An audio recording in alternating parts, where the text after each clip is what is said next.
Dia 10 de outubro é o Dia Nacional da Saúde Mental. Dia 11 de outubro é Dia Nacional de Prevenção da Obesidade. E dia 12 de outubro é Dia das Crianças. Olha só, saúde mental, prevenção de obesidade, Dia das Crianças. Será que essas coisas não têm nada a ver? Será que são 3 dias que não tem relação nenhuma entre eles? No vídeo de hoje eu vou te dizer 3 hábitos péssimos que você não deveria adotar com o seu filho. Não sei se você achou que você ia vir aqui e eu ia falar 3 hábitos péssimos que as crianças têm hoje em dia. Não é isso. 3 hábitos péssimos seus que podem influenciar negativamente na criação e na educação dos seus filhos. Você, de repente, achou que eu ia vir aqui e falar não deveria usar o tablet, né? Criança tem que comer brócolis, e não é o que a criança tem que fazer, é como a maneira como você educa as crianças transforma ela em adultos maduros, adultos saudáveis, adultos livres,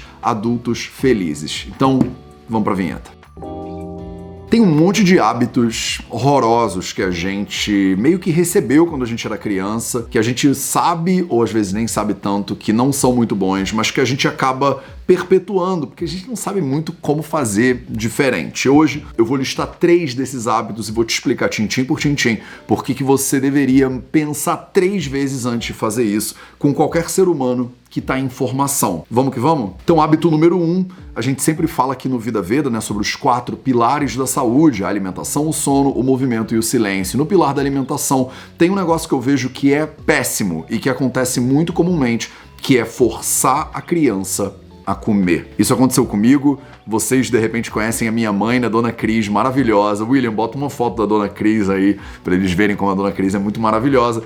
Me criou super bem, eu amo minha mãe, mas minha mãe, né, porque ela tava preocupada com o meu bem-estar, ela queria que eu comesse direito, ela me deixava sentado na mesa até eu acabar tudo que tinha no prato. E esse hábito, ele remove da criança o discernimento. Quando a criança tá com fome, ela deveria comer. Quando ela não tá com fome, ela não deveria comer. Você pode me perguntar, mas Mateus, não é Ayurveda, né? E os textos não falam que as pessoas deveriam comer 2 vezes por dia, que eles deveriam comer 3 vezes por dia. Se você não sabe quantas vezes por dia você deveria comer, eu fiz um vídeo no YouTube recentemente, vou botar o link dele aqui em cima e na descrição também pra você. O spoiler, que os textos do Ayurveda dizem que você deveria comer 2 vezes por dia, e eu até quebro o teu galho e falo que se você quiser, você pode fazer 3 refeições. Só que essa regra não se aplica às crianças. As crianças, elas deveriam comer por livre demanda. Quer dizer, quando tem fome, pede comida e come. É óbvio que nas famílias a gente tem horários de alimentação, é óbvio que não vai virar uma loucura, né? A sua casa com a criança demandando comer a hora que ela quiser. Claro que não, você pode educar o seu filho como você quiser, mas você nunca deveria forçar a criança a comer. É óbvio que ela senta na mesa e não come o prato de comida porque não tá com fome, ela não vai levantar da mesa e mandar um pacote de biscoito, né? Afinal, fome é fome. Se você não entende nada sobre fome, né, sobre o Agni, você não sabe, né, você acha que você é o que você come, vou te indicar também um vídeo sobre o pilar da alimentação aqui pra você, vou botar ele na descrição também, assiste ele logo depois pra você entender um pouquinho melhor, né, o que significa fome. Eu dei essa palestra com a Laura Pires e tá sensacional. Vai lá dar uma olhada depois desse vídeo aqui. Então, a criança, ela deveria começar a desenvolver, desde cedo, o discernimento dela. Saber quando ela tá com frio e poder pedir um casaco. Saber quando ela tá com fome e poder parar de comer. Muitas vezes a gente foi educado assim, né, pelos nossos pais, avós, por uma questão de mentalidade de escassez alimentar, que foi muito comum no início do século XX, e por uma questão também de preservação da vida daquela criança, né? A gente faz por amor, por carinho, não é por mal, mas a gente fala, você não vai sair daí até você acabar de comer. E a criança fala, mas eu já tô satisfeito. Não tá não, vai comer tudo. O que acontece quando você começa a fazer isso? Você vai tirando o discernimento ou a capacidade da criança de entender quais são os limites dela. Quando é que ela tem fome de verdade? Quando é que ela não tá com fome? E aí, olha o que acontece, nós viramos adultos sem discernimento. Você sai de casa, você não sabe se você deveria ir de casaco ou não deveria ir de casaco. Corta, olha quando você era criança, você fala, mãe, eu não tô com frio não. Tá com frio sim, bota o casaco. E a criança, ela não consegue entender se ela tá com frio ou não. Se você acha que seu filho vai ter frio, leva o casaco. E espera a criança falar, mãe, eu acho que eu tô com frio. E aí bota o casaco. É óbvio que você vai cuidar, é óbvio que você vai educar, a gente vai falar disso mais daqui a pouquinho. Mas você pode cuidar sem impor as suas visões, as suas regras e as suas percepções. Como é que você vai saber se a criança tá ou não tá com fome? Ela precisa aprender a dizer se ela tá ou não tá com fome. Ela precisa aprender a sentir. Eu não posso te dizer a quantidade de pacientes que eu vejo hoje em dia na clínica e que quando eu pergunto se a pessoa tem fome, ela não sabe me dizer. E você acha que isso começa onde? Ela, desde pequena, nunca precisou parar para se observar. Nunca teve a liberdade, inclusive, de parar para observar a própria fome. Nunca teve determinação a respeito da quantidade de comida que ia consumir e dos horários que ela ia consumir. Porque sempre tinha alguém dizendo de fora para dentro o que ela vai comer e quando ela vai comer. Olha o que a gente faz quando a gente vira adulto. A gente contrata profissionais de alimentação, por exemplo, uma nutricionista, para me dizer o que eu tenho que comer e os horários. Aí eu vejo um paciente na clínica e ele diz assim: olha, Matheus, eu recebi aqui esse plano alimentar, tem que fazer 6 refeições por dia, não conta pra minha nutri não, mas na verdade eu nem gosto de fazer esse lanche, eu já tô saturada de comida, mas ela diz que eu tenho que forçar. Olha que loucura. A gente tá reproduzindo um modelo de fora pra dentro de entendimento a respeito da nossa fome, de quando a gente era criança, pra nossa vida adulta. Não tem como isso funcionar, isso é um péssimo hábito, o nosso primeiro péssimo hábito do vídeo de hoje. Ficou claro? Eu não sei o que você acha disso. Você acha que eu tô viajando? Matheus, quem manda no estúdio sou eu, né? Tira o seu bedelho e o bedelho do Ayurveda da criação das minhas crianças. Me conta aí nos comentários o que você acha disso tudo. Eu tô longe de mim, né, querer dizer como é que você deveria criar os seus filhos. Tô querendo aqui mais é te inspirar a ser um pai ou uma mãe mais consciente e de repente não reproduzir com as suas crianças, com seus sobrinhos, com seus afilhados, né, o que você recebeu de maneira cega, de maneira impensada. Segundo hábito horroroso, péssimo que eu vejo por aí, quando a gente cria crianças, é criar crianças com uma lógica transacional. Vou repetir, criar crianças com uma lógica transacional. Lógica transacional é assim: faz isso que eu te dou aquilo. Come a comida que você ganha a sobremesa. Se comporta que o Papai Noel vai vir e vai te dar um presente. Essa lógica transacional. Faz uma coisa que você não quer fazer, que você vai ganhar uma coisa que você quer. E aí a criança aprende desde pequena que ela não vai escolher bem, ela não vai fazer escolhas saudáveis, porque ela tem essa habilidade de tomar decisões que são boas para ela, independente de não terem um sabor muito gostoso. Percebe? Muitas vezes a gente acaba aprendendo que para ganhar o gostoso, eu tenho que fazer o que não é gostoso.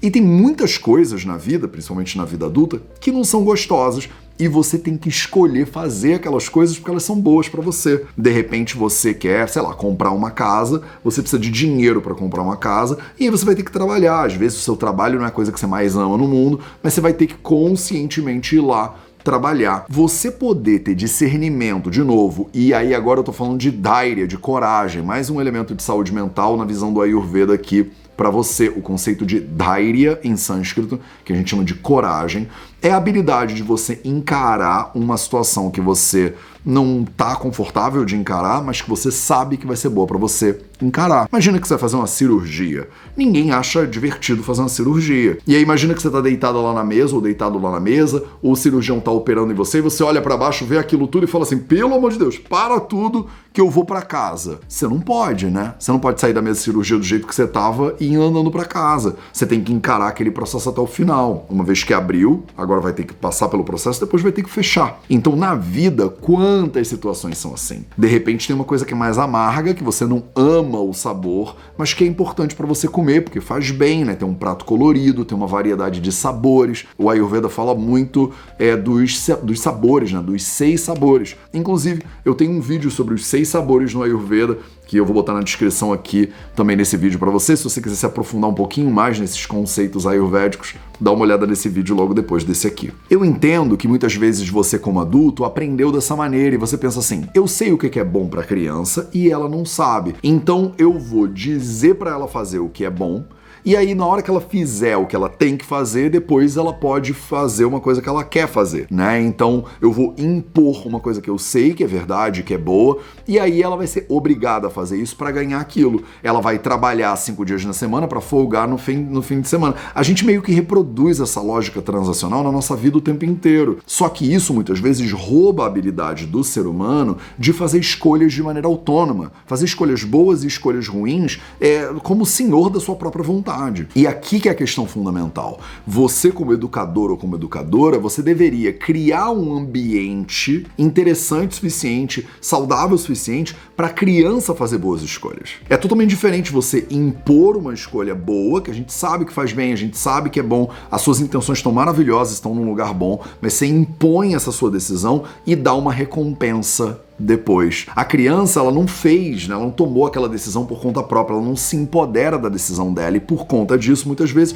ela vira um adulto que também não se empodera das próprias decisões, que também vive numa lógica transacional, que quer cortar caminho o tempo inteiro. Essa mentalidade transacional é o que faz a gente, por exemplo, querer ficar cortando caminho, querer subornar o policial, querer roubar em vez de trabalhar para ganhar o negócio, né? Querer passar na frente dos outros, furar fila, por exemplo. Essa lógica do que eu não quero passar pelo que eu não quero passar, eu quero só o resultado que eu quero. Então essa lógica, ela é constituída, né, na sua mente, na sua personalidade, na sua ética de vida desde pequenininho, né? Se você, por outro lado, criar um ser humano com um ambiente suficiente para ele tomar boas escolhas, ele vai entender que, olha, o brócolis, ele não é um alimento que tem um sabor incrível, de repente, para a pessoa. Eu, pessoalmente, amo brócolis. Não sei se você ama brócolis, mas eu amo.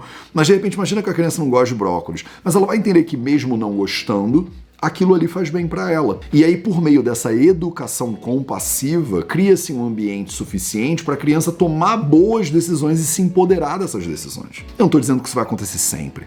Eu não estou dizendo que é todo o tempo assim, ou que você está sendo um péssimo ou uma péssima educadora, não é isso. Mas só para pensar um pouquinho. Para pensar no impacto que essa lógica transacional teve na sua própria vida e na sua experiência de vida. Quando você está o tempo inteiro fazendo uma coisa que você não quer fazer para ganhar outra coisa. Você está sempre esperando que todas as suas relações, às vezes a gente leva isso para as relações afetivas, relacionamentos, são relações transacionais. Eu tô aqui porque eu tô querendo ganhar alguma coisa. E não porque eu amo essa pessoa, a minha vida é incrível, eu tô vivendo um dia depois do outro aqui, eu tô tomando decisões que são importantes para mim, pro meu ambiente e para o meu planeta. A responsabilidade sobre as suas decisões, ela é absolutamente fundamental e ela começa, na minha opinião aqui nesse vídeo, numa revisão dessa lógica transacional, que é o segundo pior hábito, segundo pior jeito, eu acho, de criar seres humanos. De novo, vou te convidar a me dizer o que você acha disso. Você acha que, de repente a lógica transacional é a melhor coisa que tem, na verdade, Matheus? Forma seres humanos firmes e tal. Me diz aí nos comentários.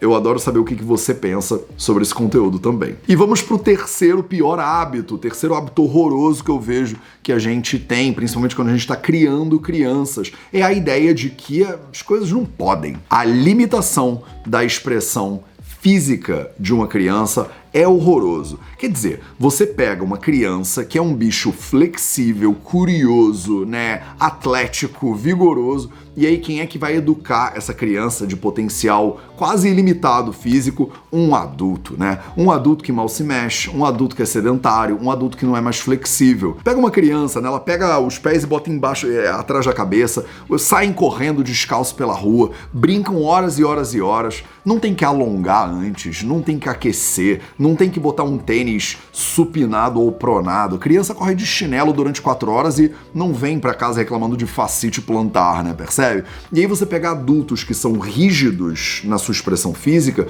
e bota esses adultos pra educar crianças que são flexíveis. E aí o que acontece? É óbvio, vira uma fábrica de rigidez. Você pega um bicho flexível, ele é educado por um bicho rígido e ele vai ficando rígido. E aí você não pode subir não sei onde, não pode botar a mão na parede, não pode pisar em cima do sofá. O sofá é branco. Aí a criança vem, né, e quer sentar no sofá e não pode sentar no sofá, porque o sofá é branco, vai sujar o sofá. A parede é branca, não bota a mão na parede, não bota o pé na parede, não bota o pé no chão, bota... Então é sempre uma sensação de que a gente está tentando diminuir a velocidade e a expressão física da criança. Não faz isso, se acalma, senta um pouco, fica quieto. Nunca é para mais, é sempre para menos. E aí o que vai acontecendo com o tempo? Essa criança, que era cheia de potencial, cheia de vitalidade, de vida, de flexibilidade, de curiosidade, ela vai perdendo essas habilidades, vai virando, né, um adolescente, um jovem, um adulto mais imóvel, menos curioso, mais paradão. e pelo menos as paredes da tua casa não estão sujas. Não vale a pena, deixa as crianças sujarem as paredes. Então pinta a parede de outra coisa, sei lá, entendeu? Não vale a pena ter um sofá branco na sua casa se isso significa que o seu filho vai ser pouco móvel. Não vale a pena. Abre mão do sofá, toca fogo no sofá. O que mais importa para você que decidiu, né, construir uma família, ou adotar, ou ter netos, ou ter sobrinhos, ou sei lá, é a gente se explorar, né, e ter liberdade para se explorar nossa própria saúde, explorar nossa felicidade. E isso parte muito da exploração do corpo físico. Você pegar um adulto cheio de tabu para educar uma criança livre, faz com que a criança vire um adulto cheio de tabu também. Em vez de limitar e dizer que não pode, vê se de repente não é você que tem que aprender todas essas novas possibilidades, essa criatividade, essa flexibilidade, esse excesso de energia. Percebe como muitas vezes a gente como adulto limita a expressão da criança porque a gente está cansado. É a gente que está sem vitalidade, sem energia. E aí eu trazer a minha falta de energia, a minha falta de mobilidade para esse processo de educação vai tornar aquele outro ser humano também um ser humano menos flexível e com menos energia. Faz sentido pra você? Eu sei que não é todo pai e mãe que são atletas de ginástica olímpica ou que tem esse tempo e essa disposição para poderem estar presentes ali, né? Você tá cansado de um dia inteiro de trabalho, chega em casa, a criança tá toda cheia de energia e aí você tá me dizendo, Matheus, que eu ainda vou ter que, né, tirar, né, minha roupa e ainda brincar com a criança e rolar no chão e sujar as paredes?